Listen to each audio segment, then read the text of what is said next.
Oak Grove State Forest, Michigan, 1983. A hunter in a remote area discovers the body of teen girl Christina Castiglione. He was traveling along 5 miles, searching for somebody who he felt he could control and abduct with the littlest resistance possible. And he came across Christina, and she was a victim of opportunity.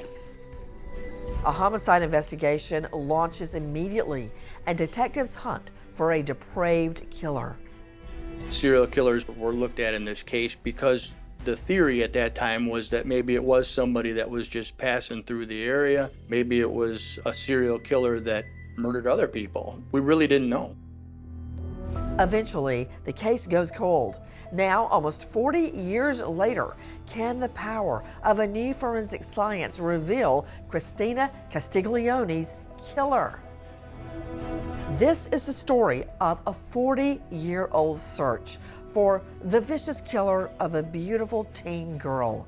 It's a story of how police did all they could when the crime was committed, and how a new generation of detectives and remarkable science each play a role. I'm Nancy Grace. This is Bloodline Detectives.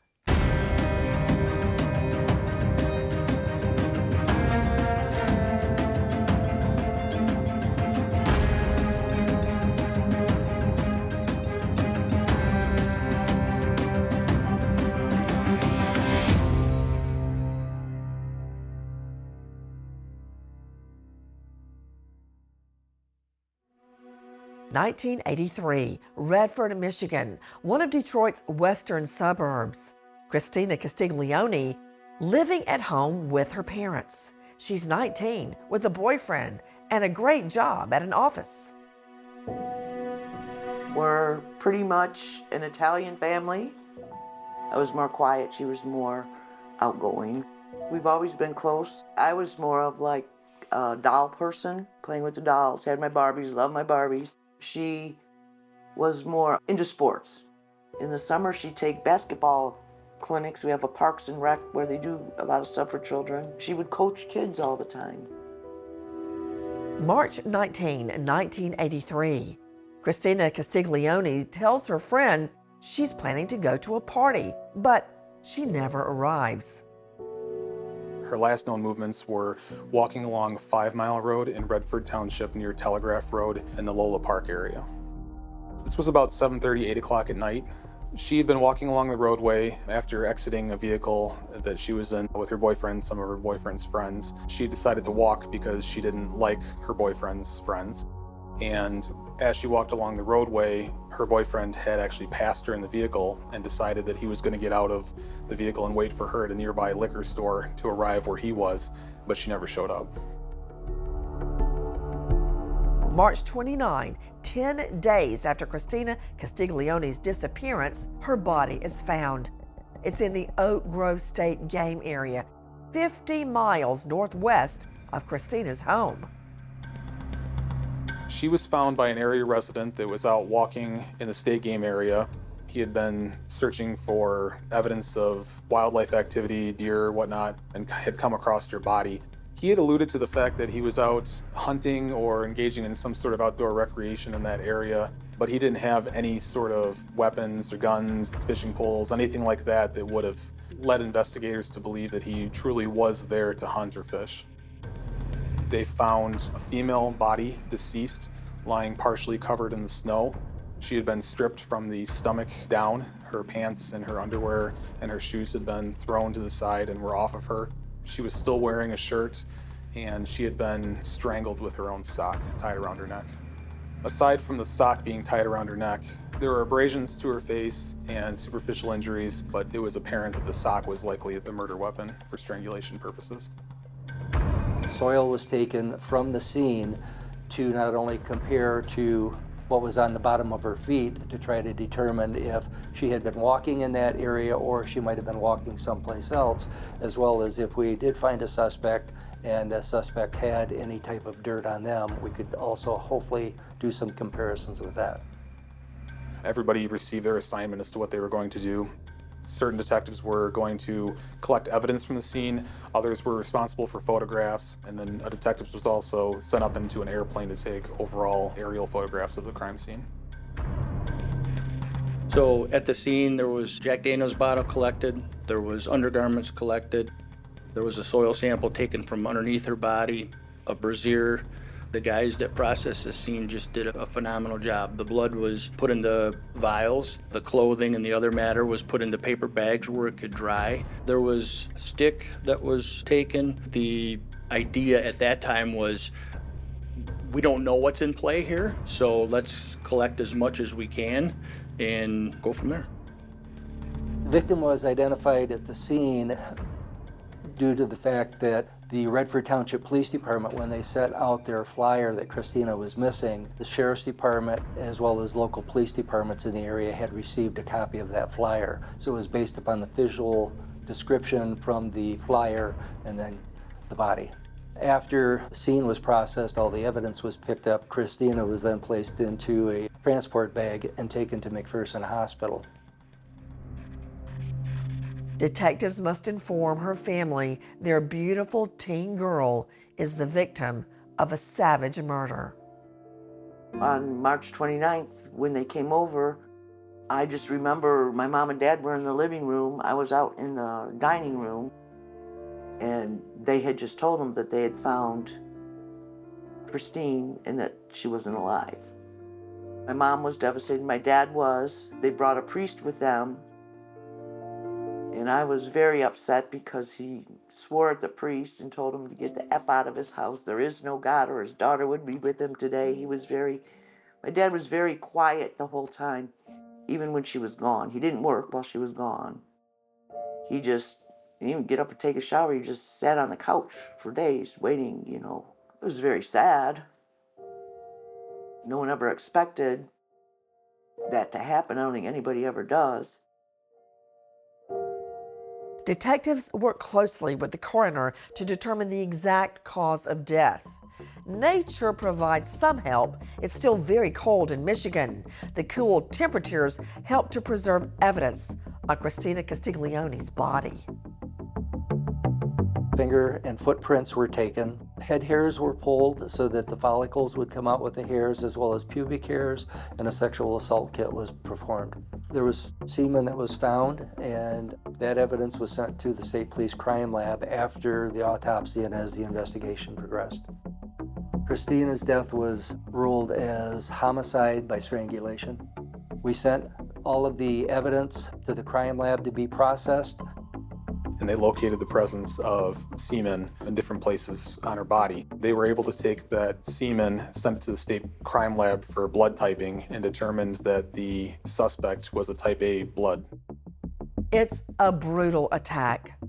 Are there enough clues left at the crime scene for detectives to find Christina Castiglione's killer? We find out next on Bloodline Detectives.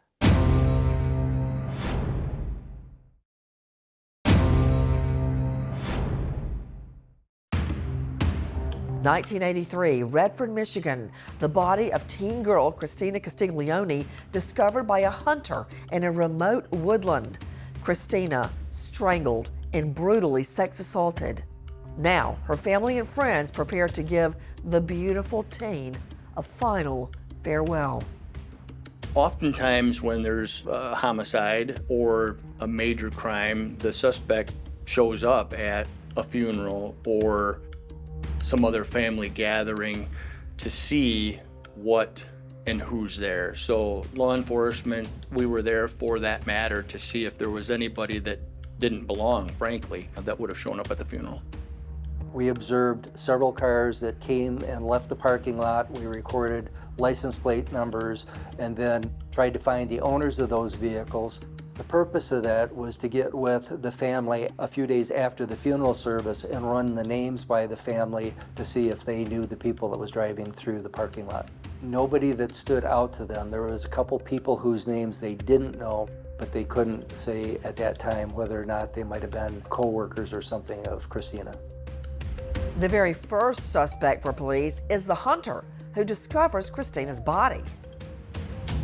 He was the primary suspect from day one. He took a lie detector test, and the first one was inconclusive, so he was asked to take a second one. He had hired an attorney and then refused to take the second one. Well, it definitely throws a red flag up in the air and makes you wonder a little bit more, like, what's the motivation for not taking the second polygraph or getting an attorney that quick? But it's also not completely uncommon either, so really brought more suspicion to him. Next, detectives consider Christina's boyfriend, Chip. They know the pair have had a stormy relationship, and they've argued because of Chip's drug use. On the day that Christina came up missing, the boyfriend was supposed to meet Christina and did not. The boyfriend, the same way as a spouse or a family member, are always looked at until we can verify that they've got a proper alibi and it's been verified.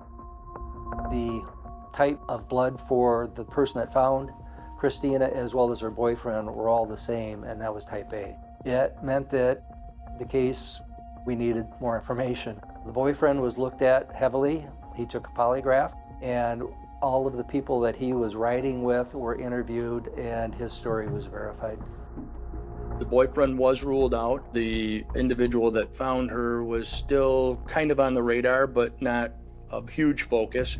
So the theory at that time was that maybe it was somebody that was just passing through the area. Maybe it was a serial killer that had murdered other people. Then police look at similar cases like that of Kimberly Lewisell. She's also a Michigan teen found murdered almost exactly 1 year earlier. Kimberly Lewisell was 16 years old. Her death case was handled by the Michigan State Police. That happened in March of 1982.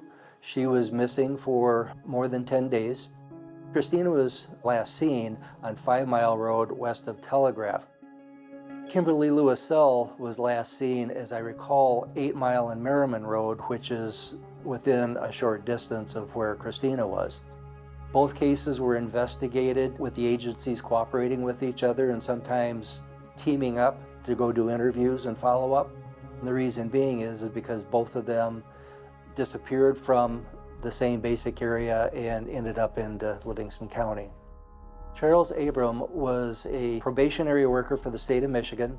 During the funeral for Kimberly Lewisell, Charles Abraham drove through the parking lot of the funeral home on more than one occasion. He was interviewed, his story was not the best, and he ended up being arrested at a later point in time for sexual assault. And he did not have any ties to either Lewisell or Castiglione. Police keep eliminating suspects, so detectives try a different approach. They call in experts to analyze what they do know and try to create the killer's profile. During our initial investigation, we contacted the Michigan State Police, who had a behavioral crime unit. We provided them with all the details from the case, include evidence found and the bodies. They came up with a psychological profile for a possible suspect. They said that the person would be between the ages of 25 and 35, as I recall, a white male, that they felt that he would have taken the victim by force with some type of a weapon, possibly a gun. They also included that he was a sexual deviant. The criminal profile that is created fails to provide any strong leads.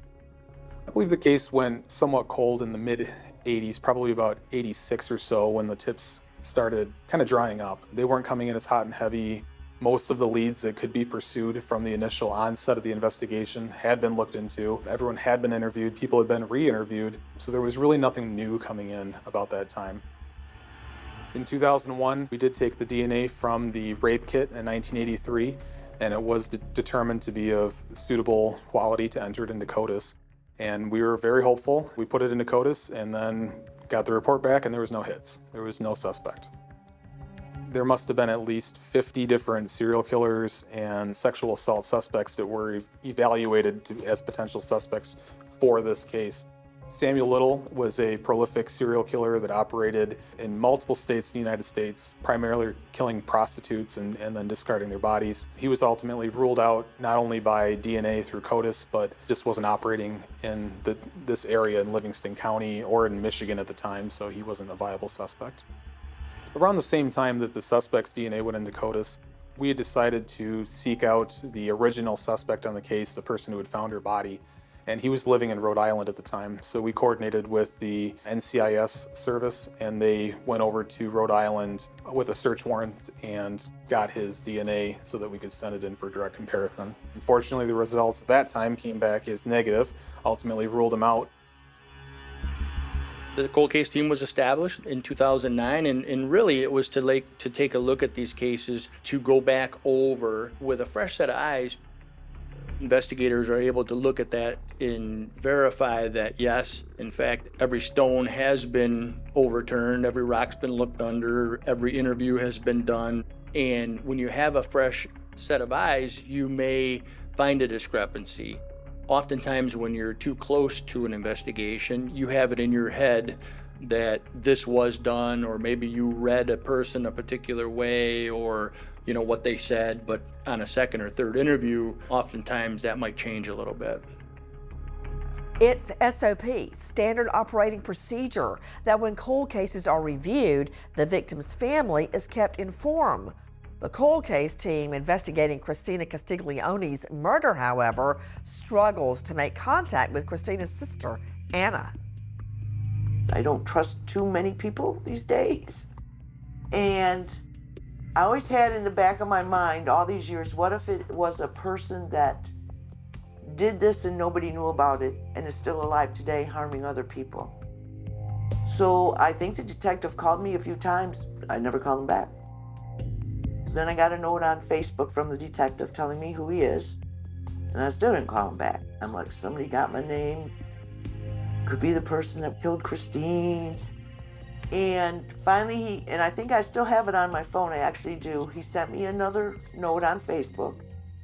So I called him and I told him, I said, sorry, but I thought you were some psycho guy or something out there. And that's when he told me that Livingston County was starting the cold case team and that they were doing Christine's. So this was like, okay, there's something new. Can we do this? Can this determined cold case team revive the investigation into Christina Castiglione's case? That's next on Bloodline Detectives.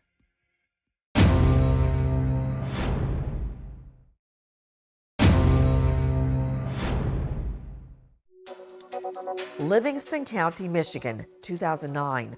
A cold case team reopens the 1983 murder of teen girl Christina Castiglione. The 19-year-old found strangled and brutally sex assaulted in a remote forest.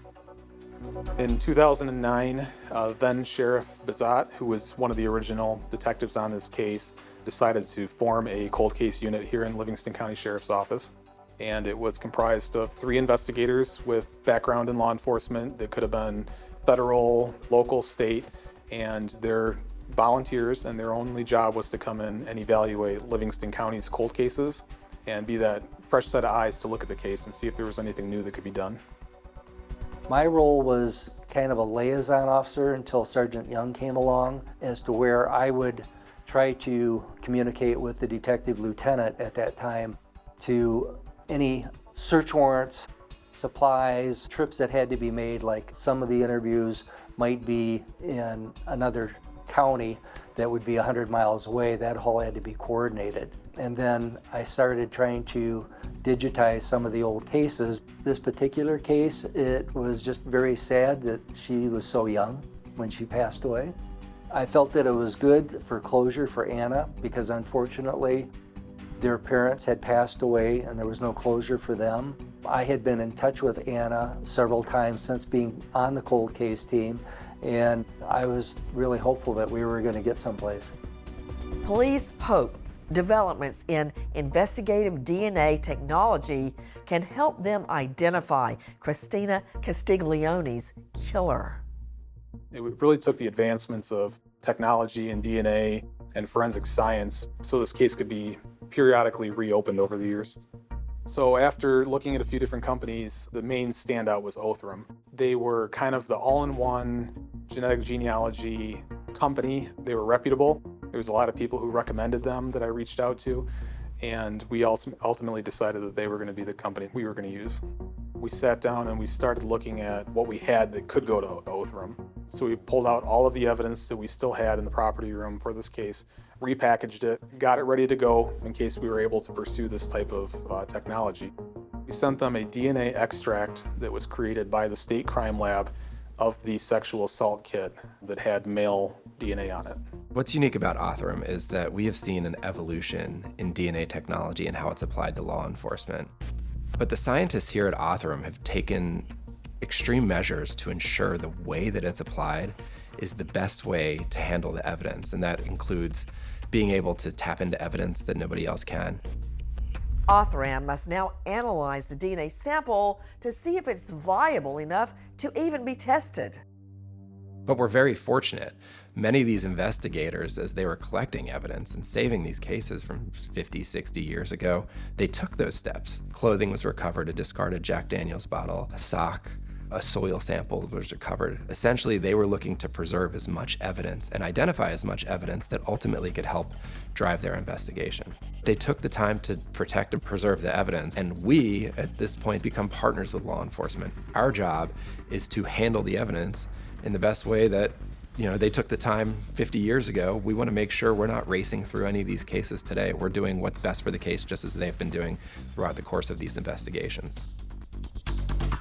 The extract that was collected from the vaginal swab done during the autopsy of Christina was sent to Othram for us to try to identify the male contributor in that sample. What we did is we immediately started with forensic-grade genome sequencing process, which here means that the first thing we do is we figure out all the properties of that extract. What type of contamination was there? What was the ratio in this mixture? How many non-human versus human contributors there were? All of those things allowed us to compare that extract to the thousands of extracts, the thousands of samples we've already used here at Othram to successfully provide investigative leads back for, and figure out the quickest way to get there. We call this process suitability analysis. It includes the standard QC that you'd see anywhere, and then it comes with a suitability assessment that tells us, based on our experience and having processed more of these crime scenes than anyone else on earth with this kind of method, do we think that we're ready to work on this case? Because anytime we do take on evidence, the evidence is destroyed in the process of testing. DNA testing is a destructive process, and we don't want to consume the evidence. We don't even want to consume budgets if we can't bring value. And so our suitability analysis allows us to essentially guarantee that we'll be able to build a profile, or we generally won't consume the evidence at all, and we don't want to then take anyone's money. We'll wait until we've got the process in place to make sure they can also have a great outcome. And so once we knew that we've done something very similar before and that we were certain that we could provide one of these profiles, we contacted law enforcement and told them that it has passed feasibility analysis and we now need funding in order to move forward to the sequencing. February 2021, Sergeant Young presented the idea that there's an outfit out there, Season of Justice, that is willing to write grants for DNA genealogy. When you have viable DNA and that's the only thing left, they will help you get the money to have that tested. So frankly, it was a no-brainer. I commend Sergeant Young for coming up with that resource. At this point, Othram's given the green light to test the DNA sample believed to be from Christina Castiglione's killer. We told them we're ready to proceed. And so we built a DNA profile, did the investigative work, the genetic genealogy necessary to find nearest relatives, and built a report of investigative leads that we turned back to the Michigan State Police. And so looking at the pieces of DNA that you share with someone, uninterrupted or mostly uninterrupted segments of DNA, allow you to infer how closely or not closely related you are to someone. And the unit of measure to describe that relationship is called centimorgans. And so if the number is very small, maybe 10 or 20 centimorgans, then you really don't share much similarity at all. If you have shared centimorgan value of like 1800, then you may be a half sibling or an uncle or an aunt. And if it's somewhere in between, you might be a first cousin or a second cousin. So this value essentially assigns some kind of numerical assessment to the amount of DNA markers that are shared between two folks, and can be loosely used to infer the relatedness or how far back your common ancestor might be. These centimorgan measurements, combined with lots of matches in the genealogical search, form essentially a scaffold that allow you then to place your unknown person on a tree at the right spot. The Michigan State Police, being the coordinator in this group, then reached out to the local agency, further passed on to them the leads, and this allowed the investigators to use those leads in conjunction with the other leads that they had already generated, their own further investigations and interviews, and lo and behold, they came to an answer. It seems like it took forever to get the result back. I remember checking my email nonstop and checking my voicemails nonstop, waiting for Othram to call me to tell me they had a name. And it wasn't until July 22nd of 2022 that I got a call from Othram, and they said, hey, we've got an investigative lead for you. They said that the DNA we had sent them had matched a person in a familial database that shared about 1,700 centimorgans of DNA, which they believed meant that this was a living uncle of the suspect. We started breaking it down because there was more than one name on it. And we started looking at each person that was on there. Could they have fit within this case? Could they have been a potential suspect? And we got to one name, Charles David Shaw. And as soon as we checked his criminal history and found a prior abduction attempt in Livingston County, he was our main focus. So, who is the new prime suspect named Charles Shaw? And where was he at the time of Christina Castiglione's murder? The detectives learned a lot about Charles David Shaw as the investigation unfolded. They did learn that he was a sexual deviant. He was married. He did have a son. The wife has some interesting accounts about her time with him being married. Charles Shaw, better known as Chuck, was once married to a woman named Lori Lawrence. And now his ex-wife cooperates with detectives and tells them about Charles Shaw's disturbing and violent character. I met him in a factory job, and I was drawn to him. He was drawn to me.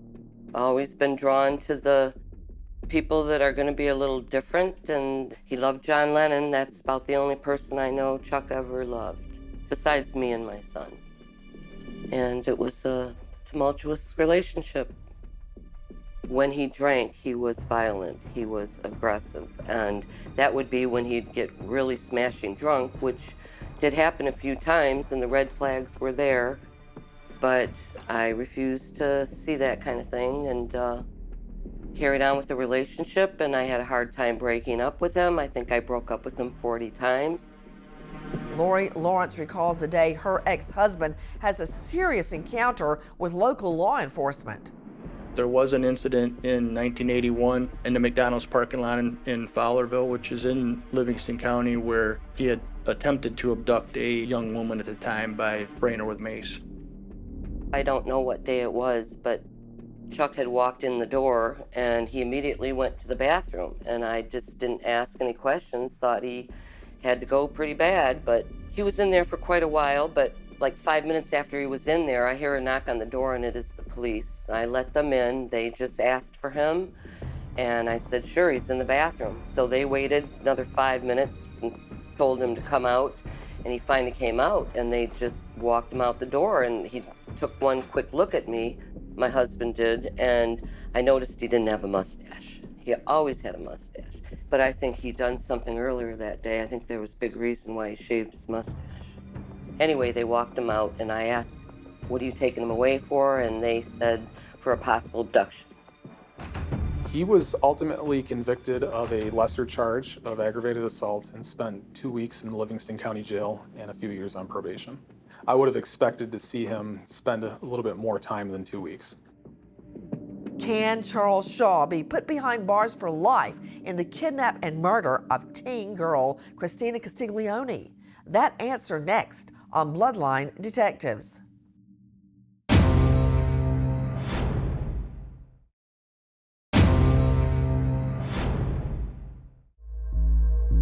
May 2022, almost 40 years since the murder of teenager Christina Castiglione in Redford, Michigan. After all this time, finally, a breakthrough.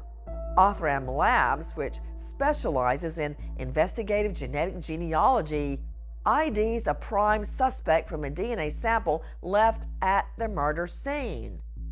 His name, Charles David Shaw. His ex-wife, Lori Lawrence, tells police incriminating evidence about her ex, Shaw.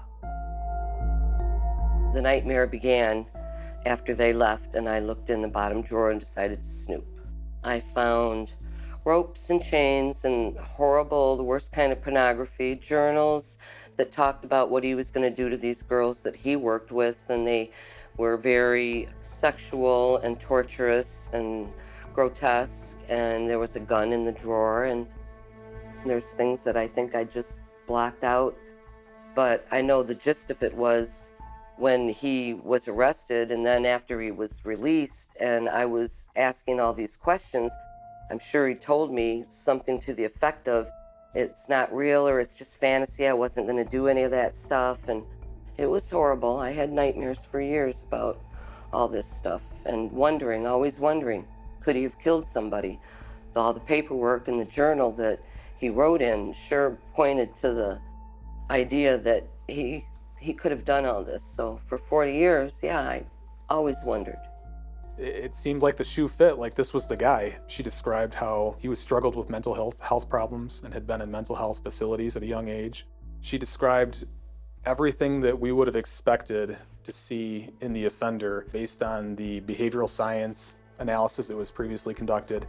And he was the only name out of that group of names that had a criminal history and had these sort of circumstances going on in his life. His criminal career started probably in about 1973 when he was arrested in the Metro Detroit area a few different times. Once for stealing women's shoes from a local Kmart. He wanted to undergo a sex change in the 80s. He was arrested for breaking into a house on one occasion. And then ultimately in 1981, he was arrested here in Livingston County for trying to abduct another younger female.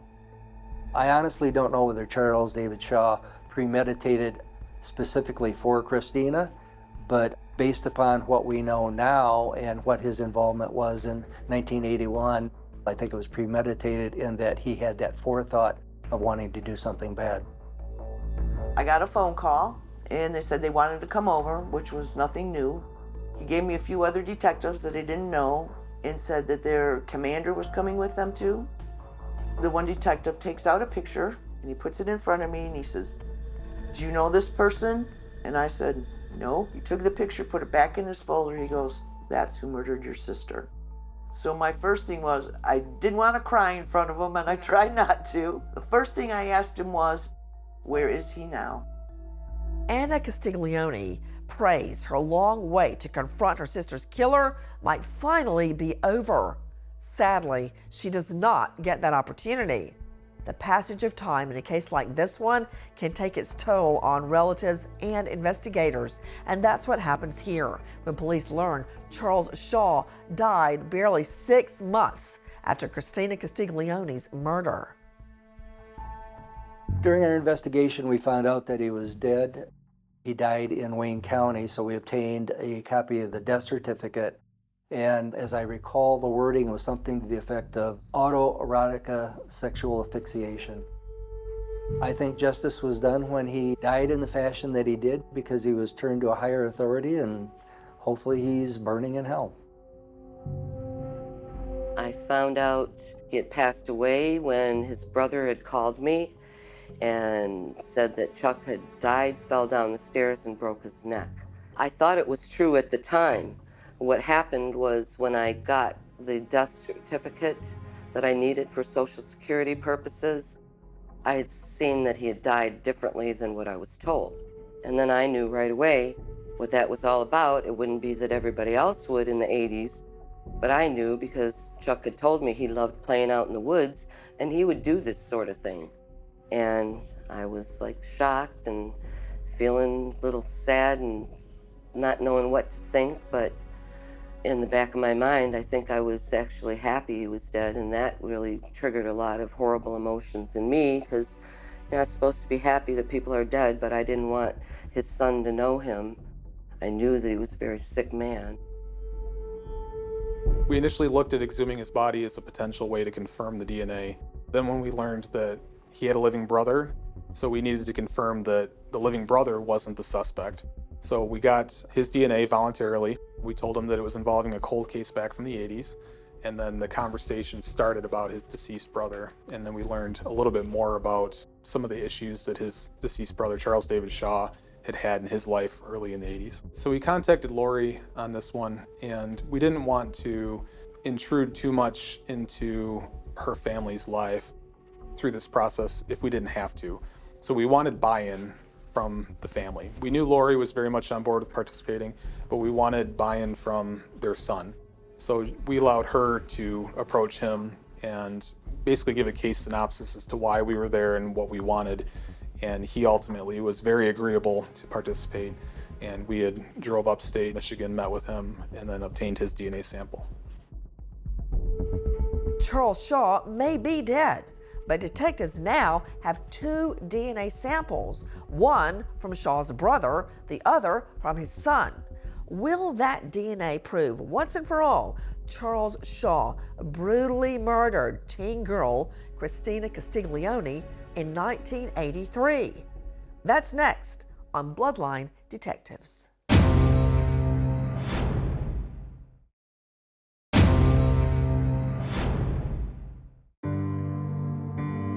Livingston County, Michigan, 2023. Bloodline detectives are convinced Charles Davis Shaw murdered 19-year-old Christina Castiglione in 1983. Shaw is now dead, so police must rely on DNA from his brother and from his son, and groundbreaking science to positively tie him to the murder.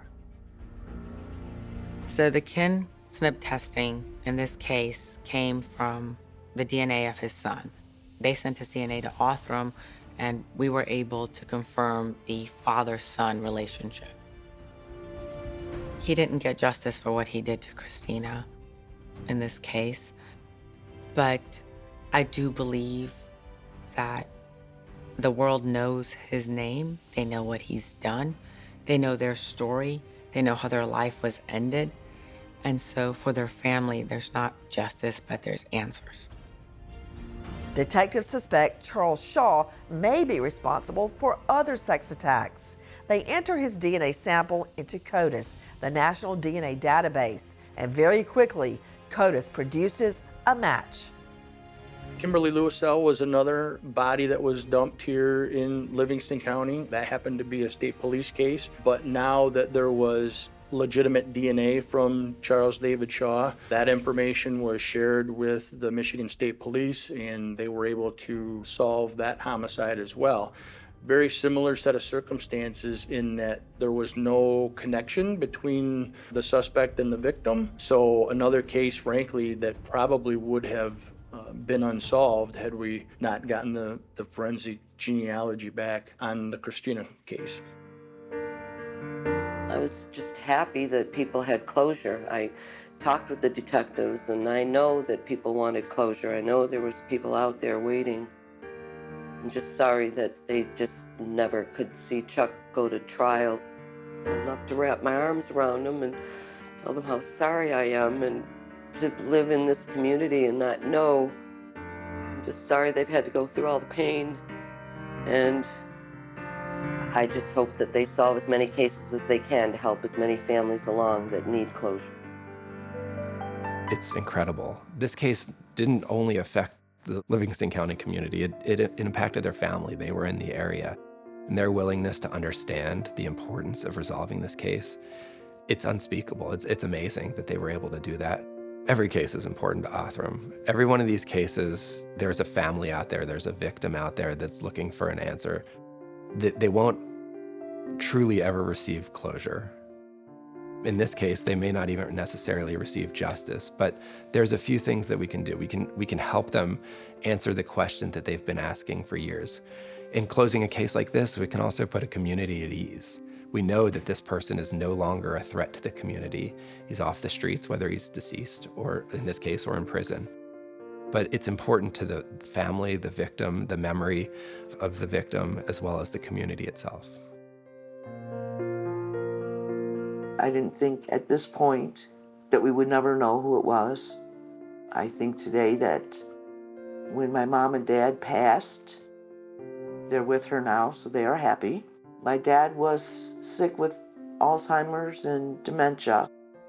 So I think at that point, he didn't even know who I was. I was just the nice girl that used to go see him. And probably 2 weeks before he passed away, he actually asked me, "How come your sister doesn't come see me?" I just told him. He just kind of looked at me. I said, "You know, she's doing all the basketball games with the kids during the summer." And he would be, "Oh, okay." But still very sad because I wish this would have never happened.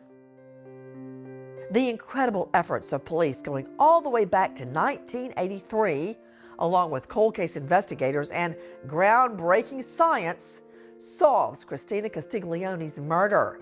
Those efforts finally delivered the truth to a loving sister after 40 long years. I'm Nancy Grace. Thanks for being with us here on Bloodline Detectives.